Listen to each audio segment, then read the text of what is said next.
I'm your host, Stephanie Mendez, and today we're exploring the power of storytelling in the fight against climate change in Mexico.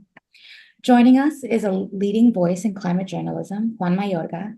As a seasoned journalist, Juan has dedicated his career to uncovering the complex realities of environmental challenges, from deforestation and water crises to the socio-political forces driving climate policy.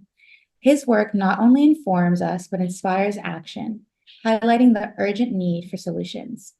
Juan, welcome so much to the podcast, The Planet on the Move. It's an honor to have you here. It's an honor to be here. Thank you for the invitation, Stephanie. Thank you so much. So, while reading your articles, we noticed that you've covered a lot of climate change in different regions and from various perspectives. You served also as a fellow at different journalism networks covering climate stories and journeys throughout all these years. Starting with your journey, what drew you to climate journalism? Well, it was a bit of an accident. Originally, I went into journalism because just a teacher of mine in high school told me that I used to write even then, like in a kind of regular way for the standard. So I thought that was a valuable asset for writing news. But then I mean, my family, I think that's the main reason, comes from southern Mexico, from a very rural place. So from since I was a kid, I got used to wonderful landscapes, being surrounded by trees, and even the tragedies that are usually accompanied by these landscapes, which is like deforestation, uh, using inefficiently natural resources, and so on. So I just got tired of urban life in Mexico City, where I was born and raised, and I started digging into this like non-human world that was all around, and even referring to Mexico State, which is supposed to be like all cement and asphalt, and it was thought to be just gray and kind of greenless, but it's not. I mean, even today, it has like wonderful places, and that's where I started my career.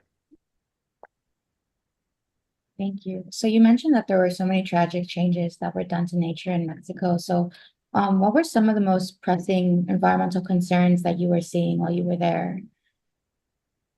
Well, my family come from a particular region in Oaxaca state in the south of Mexico that looks pretty much like barren land.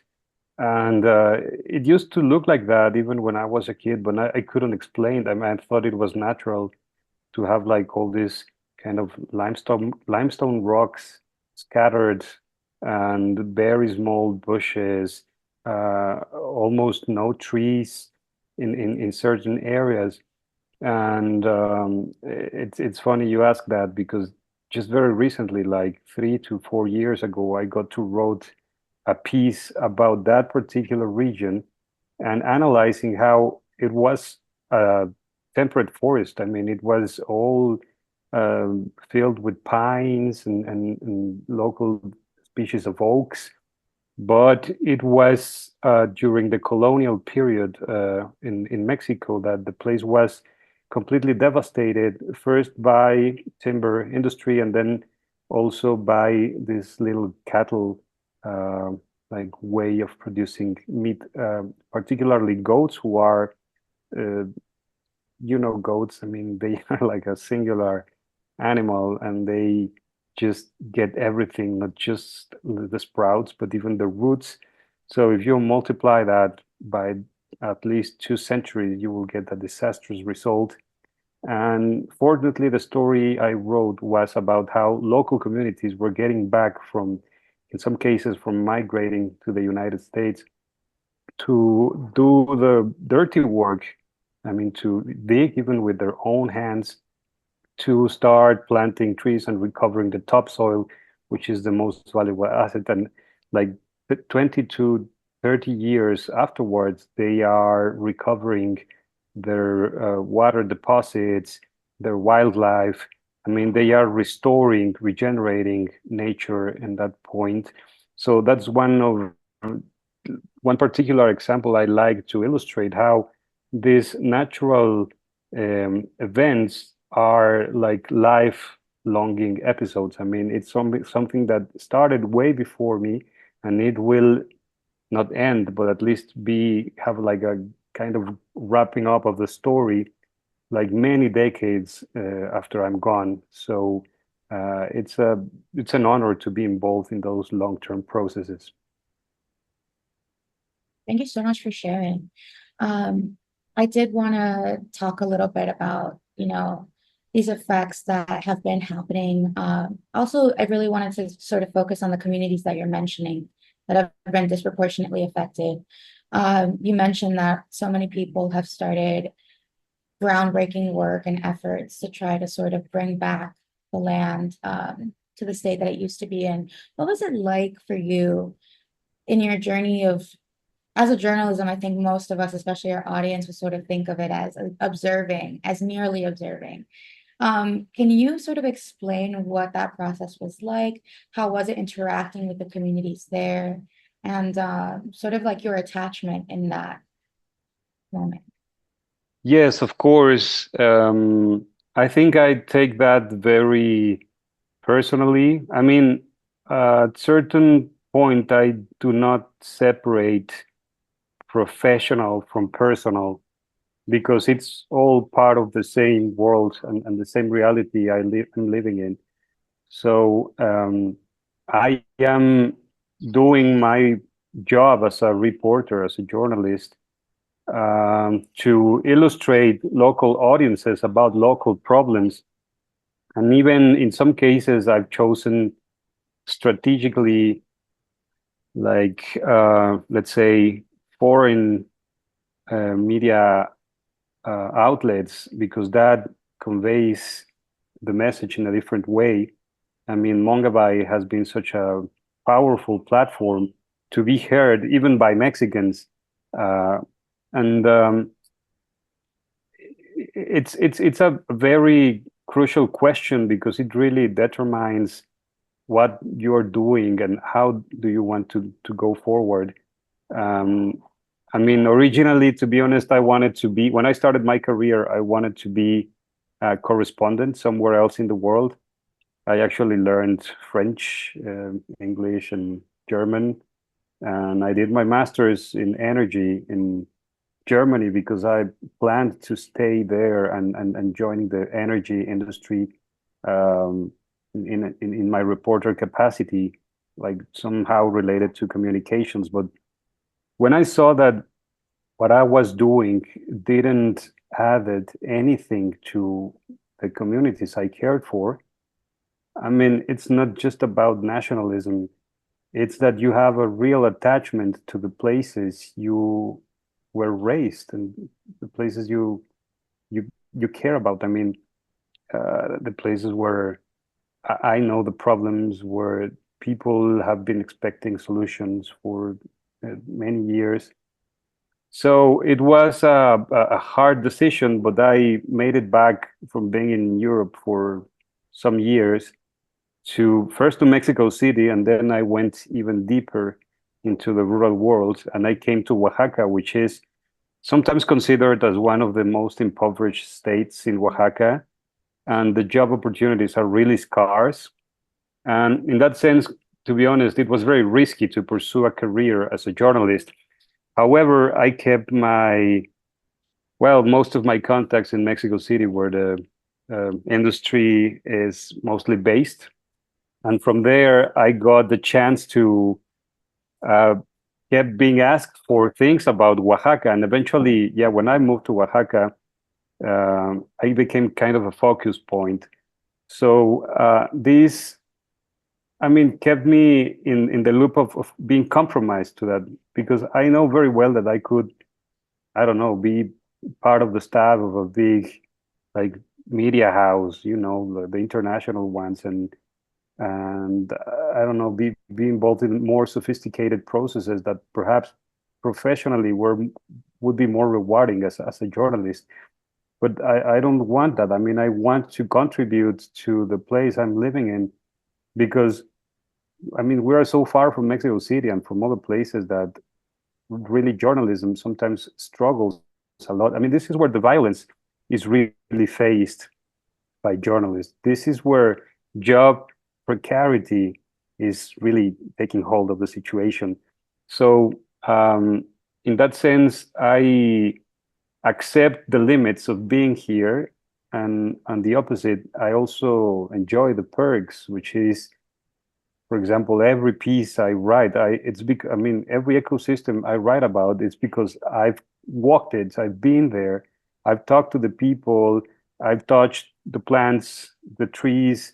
Um, I mean, I have a very physical connection. I mean, I've been also following some local philosophers who have these theories about being in a place, starting with with your breath. I mean, if you haven't breathed that air in a certain area, you cannot be there.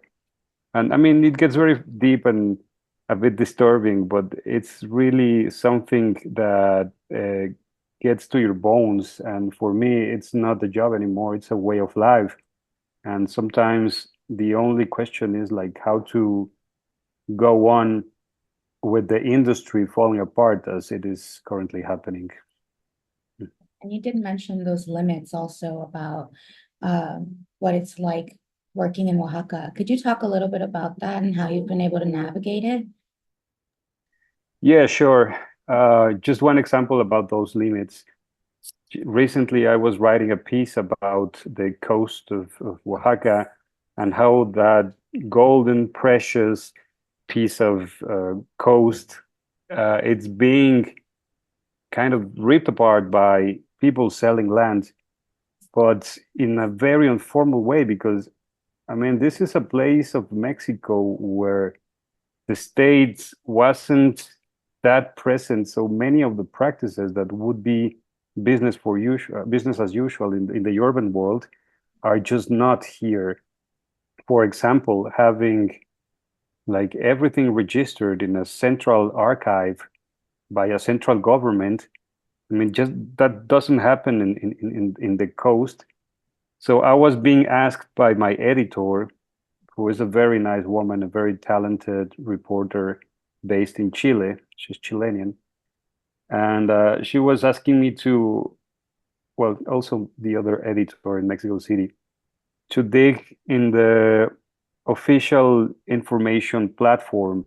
I mean, looking for the construction permits from the zone mapping of the places. But I was like, I mean, don't want to sound lazy about it, but that doesn't work here because most of the municipalities in that area don't even report their operations to the state government. So they are not in these digital platforms. I mean, it's not something I can just request.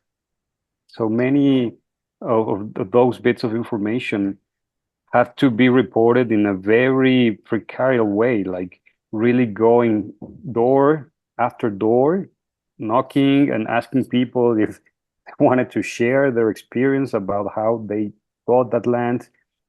And in many cases, it was very risky. I mean, in those kind of places, we say commonly in Mexico because of a very old mariachi song, "La vida no vale nada," like life is worthless, or it worth very little. And it's one of those places. I mean, I've been in the business for many years now, partially because I take care of myself. I mean, I don't want to expose me or my family in a very foolish way, just trying to like just perform my activities in the way like outsiders consider it needs to be done. I mean, I have my personal rules that are organic to this place. So yeah, lack of information and safety, those are very specific limits that I have to face here. And just I want to share that those limits are very common in rural Mexico. I mean, being an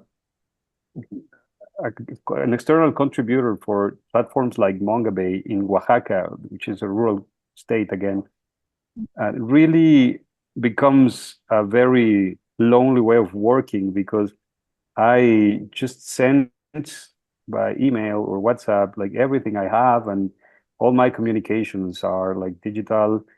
I never go to a newsroom. I never meet with my coworkers because they are scattered across the continent or the country.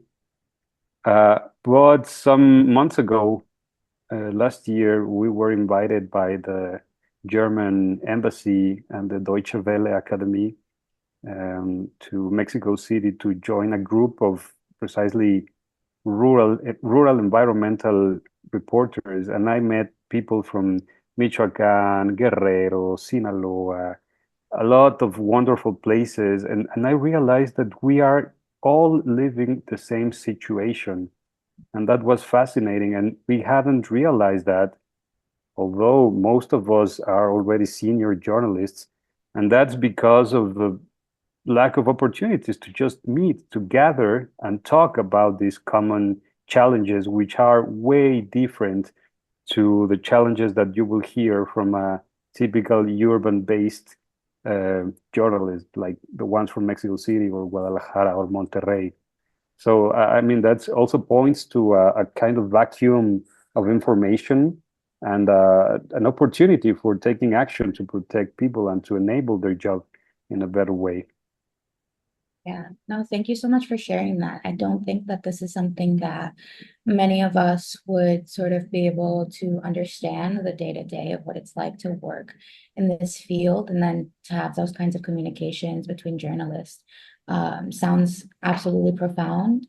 I think also I want to ask, with that in mind, what messages would you give to people globally, either in the United States or specifically in Mexico, about climate change, about your work? What would you like to see, given your experiences as a journalist, sort of watching the effects of climate change in Mexico and seeing all of these differences between, what it's like working in Oaxaca versus in another country like the United States or other places internationally?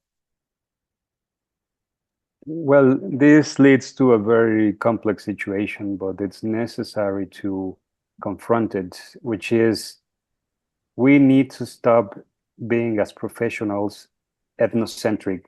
I mean, that has to do with never taking for granted the situations that are enabling your job. I mean, the mere fact of having running water in your office, for example, to enjoy stable electricity and all of those little items. I mean, to just being able to walk out and not being concerned about being robbed or being attacked, that's already like a big thing. I mean, when you are in these parts, I mean, there is this expression built by anthropologists in Mexico that call this part of the country Mexico Profundo, the deeper Mexico. You really have to confront to other cultures, to other ways of being. I mean, and we suffer a lot the lack of understanding and this like clashes between worldviews. For example, when they ask to get waivers signed from your sources because that's necessary to, I don't know, protect legally like a certain investigation according to the legal standards in the place where the newsroom or the media outlet is based. I mean, but here you notice that people won't sign anything because that there is a natural distrust that has been reinforced by centuries of abuse, either from local governments or intermediate people who like represent perhaps like foreign companies or abusive private actors. So these many elements really are something that you don't get to learn at school. I mean, you have to walk the path, and in this way, you start picking. I mean, to be honest, in my particular case, I am doing this this job because I got this in a kind of organic way also from my family who comes from this part of the world. So since I was in Mexico City, I was a misfit because I also was used to many of the rural traditions and practices. And when I was in college, I remember that some of my colleagues used to ask me, why was I so natural talking to campesinos, to peasants, to farmers when we were out in our research practices? And I was like, I don't know. I don't know how do I do that, and how did I learn that, and how do you get to learn that? I mean, we share the same language, the same jokes, the same ways of feeling with these people. So yeah, you have to. I mean, my advice for people listening this episode is you have to be sensitive to different contexts, and for that I would encourage you to support local journalism. I mean, and every kind of local action, if there is some advocate or based on a particular place talking about a cause that is being defended at that place, and you are like somehow away and you don't have any other means to access that information but through the eyes of that person, through the writing of that organization, I mean, that's already a bliss, because otherwise you would be blind about that fact. And that's the thing, environmental and climate issues really don't happen in the main urban populated zones. I mean, cities are perfect for the gathering, discussing, and allegedly decision making. I mean, all the blah blah. But the action really happens on the ground. I mean, where are the wind parks? Where are the oil pipes? Where are the peasants reforesting regions, or the industries deforesting woodlands? I mean, those areas are places that perhaps urbanites are never going to experience in their lives. And we live in a part of the world that is very unusual, because it's very different from Europe, for example, where you can reach the last remote little town of a province by a train or by a short drive.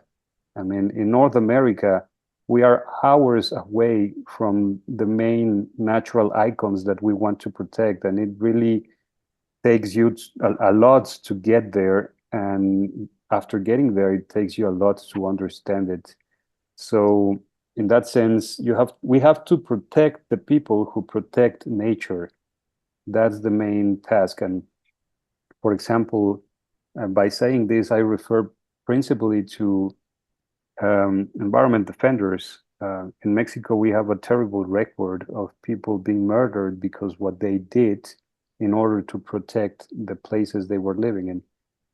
People who were defending mono aulladores, howling monkeys, for example, close to Veracruz and Tabasco regions.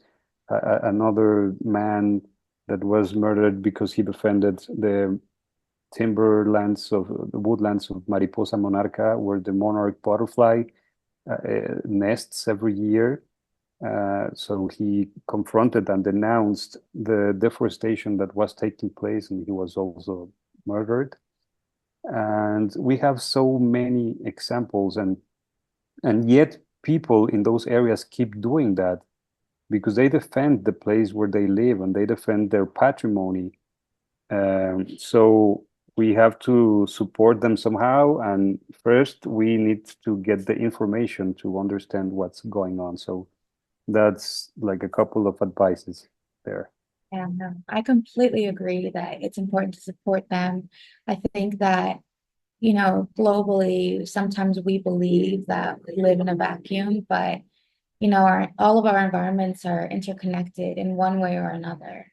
And it's important to be able to shine a light and to sort of have everyone see what's going on locally, not just in the location that our listeners are living in, but also in places that, for example, you're living in. So with all of that said as well, I understand that we're sort of running out of time here, but I just wanted to ask very quickly, where can our listeners find your work? Where can they stay updated on the latest reporting? If you have any names of local activists that you'd like to also mention here, by all means, please, our platform is yours. So. Thanks, Stephanie. I'm really passing through a difficult moment in terms of public exposure because I'm trying to leave X, the social media platform, because I'm convinced that part of the problems we're facing today are because of the kidnapping of the public opinion spaces. I mean, the places where the conversations and the discussions are shaped. And I was really active on Twitter when it was called Twitter. And since this guy took over, I started getting away from it. And when Trump took like presidency again, I just think that it's not a trivial matter anymore. So I'm transitioning to Blue Sky, but I'm still a bit absent from the platform. I mean, I've been very much into concrete stuff and not that much into sharing that stuff in social media.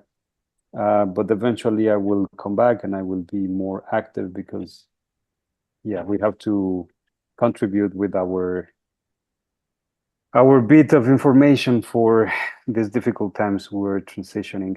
And in terms of other organizations doing great stuff, we have so many of them, but again, it's so difficult because it's so local that sometimes it's very difficult to grasp, even if I give you like the names and the links to for example, I really value Educa, Oaxaca. It's a very important local organization who has a very detailed and rich newsletter detailing the struggles that we have in the States, many of them environmental. And also another would be INSO, Instituto para la Naturaleza y la Sociedad de Oaxaca, which is the Institute for Nature and Society of Oaxaca, who are doing a wonderful work right now that the water issues are getting very serious and very bad in different regions of Mexico, like Oaxaca. But all in all, my main advice is still like get involved in your vicinity. I mean, even with the neighbors. I mean, it doesn't matter if you live like in the city and you just donate to, I don't know, the charity that it's taking care of, like protecting a specific natural area in the nearby. Or if you want to be more fair, just have to dig into where does the water that get to your house come from, or where is your food being sourced from? I mean, how's your avocados for your guacamole being produced? I mean, that way you would learn that we are deforesting rich ecosystems in Michoacan just for you to enjoy your guacamole at the Super Bowl, which is tremendously unfair.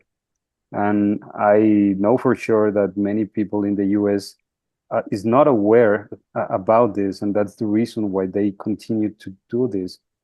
Um, but situation would be very different if they were aware of it. And for that, you just have to like not follow the money. It's like follow the nutrients, follow your basics. I mean, what about your clothes? What about your water? What about the building materials that build your house? What about the meats you are enjoying? I mean, how was it produced? Was it farm produced, or did it come from a like more local, sustainable, environmental friendly yeah, operation? And just last message, also defend truth, defend quality information. and don't get used to lies as the way to proceed. Because the worst thing these days is that, I mean, why do we bother about all of this? It doesn't even matter for many people who get very comfortable by hearing lies from like their leaders, their politicians. I mean, politicians have always lied. The situation here is that back in the days, they would pretend somehow to keep the appearances. Like it wouldn't be so neglecting of the fundamental value of truth. Whereas these days, it's as if the truth was optional. And if that's the case, I mean, it's not worth to expose ourselves as journalists. It's not worth to defend as environmental defenders like any species, any ecosystem, because then if you have as an option to believe that that is not important and or that that is not true, well, you're just killing me in silence by doing nothing. So that's more or less the logic.